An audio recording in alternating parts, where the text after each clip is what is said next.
Hello and welcome to Always Bored, Never Boring. If you've been following the channel for a while, you will know that my game of the year for 2024 was the awesome dungeon plunger Stalagbite from Midlam Miniatures. If you are new to the channel, or you just missed it, do please consider checking out my review for the game. After making my review, Midlam Miniatures gifted me a set of the official Stalagbite metal figures. These are absolutely lovely and can be used to replace all of the wooden meeples that come with the game. I have been gradually painting them up, and so far I have painted the titular Stalagbites, the Red Hook Horrors, and the awesomely unpleasant Creeping Jeepers. Today I am going to be tackling the Goblin Warband that chases your unfortunate dwarves through the caverns. There are 8 goblins in total, 7 hunters and 1 lurker, which is a type of assassin. They were sculpted by the Goblin Master Kev Adams, who worked for Games Workshop for almost a decade and pretty much defined the classic goblin appearance. Today his sculptures still have that delightful manic Oldhammer style that I love so much, and I have been really looking forward to painting up the Stalagbite crew. However, as always, my plan is to do quick, clean paint jobs. Nothing difficult, nothing fancy. Something that I like to think is an accessible style for even brand new painters. After all, I want these goblins in the dungeon as soon as possible. This will be our subject for the video. Look at his lovely face. I have glued him to his round base, but I haven't glued on his shield yet. I will paint that separately and attach it at the end. The gaps in the base have been filled with a bit of green stuff. Sometimes I use clippings from plastic sprues instead. Anything really just to plug those holes. And to get started with the painting, I have sprayed the miniature with a Chaos Black rattle can. When that was dry, I gave the miniature a coat of ABNB black to fill in any missed areas and to overwrite the cold matte Chaos Black with something a bit warmer and richer. And I am using black to give the final piece a slightly gloomier, grungier finish. You can start with white or grey if you want to, and then your miniature will end up being a little brighter. First I am going to deal with the skin, and I am going to use a base coat of Auroch flesh. I have found a very quick way to get goblin skin that I like the look of, and that's what I'm going to do here. Auroch flesh won't cover the black particularly well, especially once I have thinned it slightly, but I am going to apply 3 coats to make sure I have really smooth, bold colour with no patchiness. I am then going to use the good old liquid talent Agrax Earthshade. I'm going to slosh this all over the green skin to add definition and recess shading. You could actually do this with a green shade if you preferred, and you can just apply it in the recesses and around the edges if you want to be a bit more controlled about things. I embrace the chaos. We are painting a goblin after all. When that is completely dry, I am going back to my Auroch flesh, and I'm going to thin this down to a glaze using Lamian medium. I will then gradually build up layers of colour on all of those flesh areas, focusing on the raised details to give bright highlights. I'm quite happy building up these colours using just Auroch flesh and leaving it at that, but if you want your miniature to really pop, you can gradually add a brighter green to the Auroch flesh. I think Ogre Camo is a good choice for that. The main thing to remember is that when it comes to goblins, especially these ones, getting the skin right is half of the battle. They usually have so much green flesh exposed, so doing a good job on that means the finished miniature will look absolutely fine, and it pays to spend a bit more time on this than on anything else. But once you are happy, it's time to move on to the chainmail. All of these gobbos are wearing a chain link shirt, and for those we are using lead belcher. I'm going to thin the paint very slightly so I can get smooth coverage with paint going into all of the individual links. I'm also going to apply this to the sword blades, belt buckles and dagger hilts. At this stage, it doesn't matter if the lead belcher goes over belts, bags and clothing, but obviously we do want to ensure it doesn't go over any of the goblin skin, as that will be a pain to put right. Next, we need to make this armour look dingy, so for that I will be using Nuln Oil. I am going to apply this to all of the lead belcher using a fairly small brush, so I have better control over where the wash goes. The brush I am using here is actually a bit big, so I did swap it for a finer one after shooting this footage. Again, the important thing is to watch out for the skin. We don't want to stain that. With the Nuln Oil dry, we need to add some brighter highlights to the armour with our lead belcher. You could dry brush the chain links, but there is a lot of risk of getting the paint everywhere. So instead I am going to get a little unthinned paint on my brush and very lightly drag it over the surface of the armour to hit the raised details. After that, if you want to, you can do a second highlight with a brighter metallic such as Stormhost Silver, using the same technique on the most exposed areas. While we are dealing with the metallics, I am going to switch to my favourite, Balthazar Gold.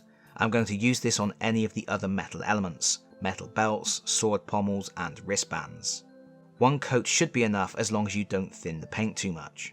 And of course we will shade and highlight that metal, but first we want to paint all of the fabric and other details. In order to do that, we need to switch out our water. Metallic paint has flecks in it and you don't want those flecks contaminating your other colours, so wash out and refill your water pot. For the leather belts I am going to use Dawnstone. This bit is really simple, just line in the belts, being careful not to get any overspill. Not all of the goblins have leather belts, some use string or metal, and some don't have any belts at all, so this is a nice quick step. When those belts are dry, I will hit them with some Nuln Oil to give them some extra definition before, and I am sure you have the idea by now, going back to Dawnstone and doing a quick highlight on any exposed parts of the belt. If you're trying to be really quick, you can probably skip this step, but it does make the miniature pop, and of course you can also use an even lighter grey to do an extra level of highlighting.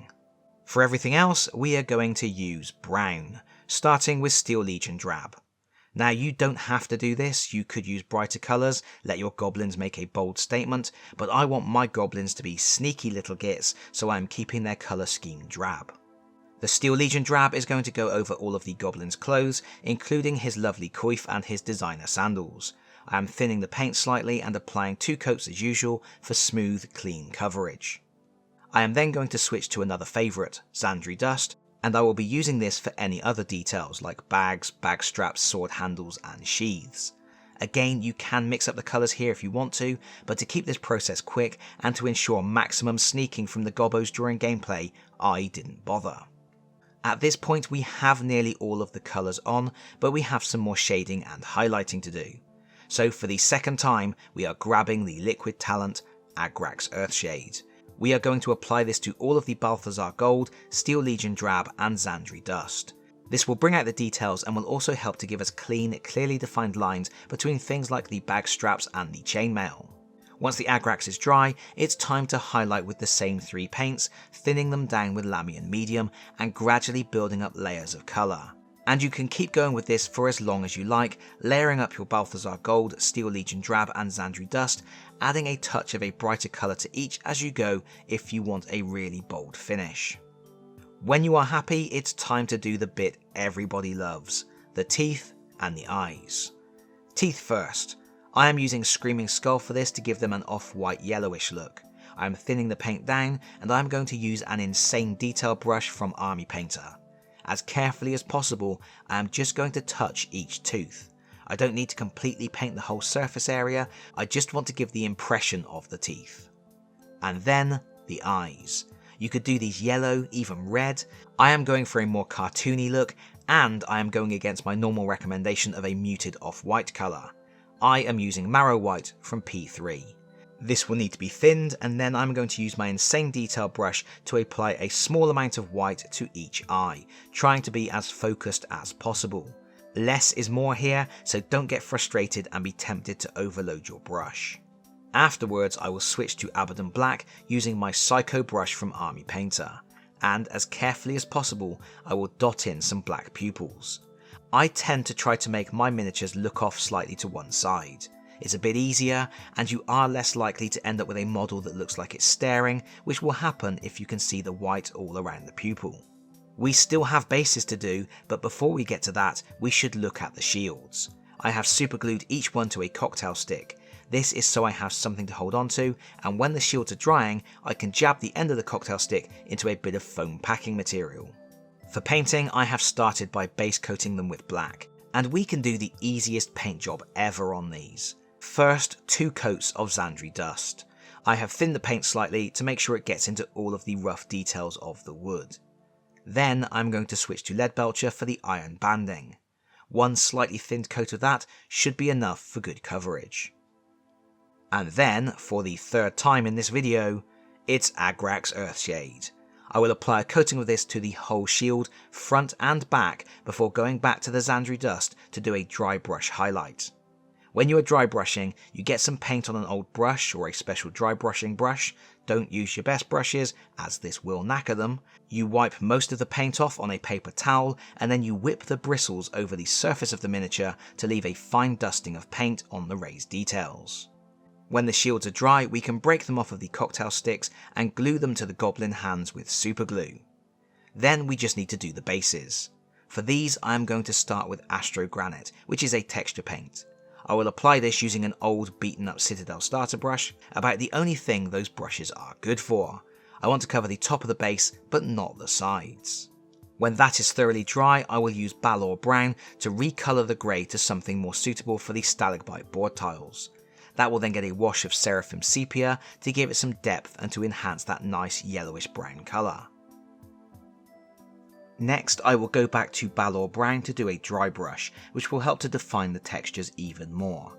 And if you want to, you can then add a little skeleton bone or a similar bone colour to your Balor Brown and do one more highlight. For all of these Stalagbite miniatures, I have been colour coding the base rims, so of course the goblins will get a green rim. I'm going to use the same Auroch flesh I used for the skin. 2 coats of this will help the miniature stand out clearly on the game board, and that will do it. Finished. It's time for the glow up. So here we have the Goblin Meeple that comes in the Stalagbite base game. I actually really like these meeples, and I don't think the miniature upgrade is essential to my enjoyment of the game. But there is no denying, a painted quality metal miniature really is the icing on the cake.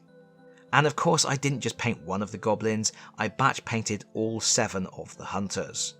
I don't personally enjoy batch painting, I don't find it fun, but it's the only way to work through projects sometimes, as it allows you to make a lot of ground fairly quickly. The idea is, you apply one colour to each of the miniatures in turn. By the time you are finished with the last one, the first one is dry and ready for the application of a second colour. It's a production line system, and really useful if you are painting multiple versions of the exact same sculpt, or in this case, a set of unique sculpts that all share common traits. I also painted the 8th goblin in the set, the Lurker. As his clothes and his role in the team is so different, he was painted separately, but here he is. I went for a very simple dark blue and purple colour scheme, which I thought would aid him as he slips through the night in search of his targets. Now, I did mention at the start of the video that these miniatures are the work of the legendary Kev Adams, and they retain much of his classic goblin look. In fact, you could see these goblins being right at home in a game of Advanced Hero Quest. Anyone who has followed my channel for a long time will know I am a stickler for using original period accurate miniatures. I don't really like mixing in proxies, modern reproductions, or miniatures from later eras that have a different aesthetic. However, in a pinch, I think these could slide into a game of Advanced Hero Quest quite nicely. Let me show you what I mean. This is a classic Kev Adams goblin that is listed in the Advanced Hero Quest monster profiles. He is sitting alongside one of these Stalagbite boys. They're like 2 green peas in a pod. Overall, these are lovely miniatures, a great Oldhammer aesthetic, bags of character, and threatening enough to make your dwarves pick up the pace while they are hunting for gold. Speaking of dwarves, they will be next on the painting table, and then that will be all of the official Stalagbite miniatures painted up and ready for action. Not exactly sure when that video will be up on the channel, but I hope you will join me for it. And as always, if you like this video, please consider pressing the like button. If you really like this video, please consider subscribing if you don't already do so, and hopefully, I will see you all again very soon. Bye bye everyone, bye bye.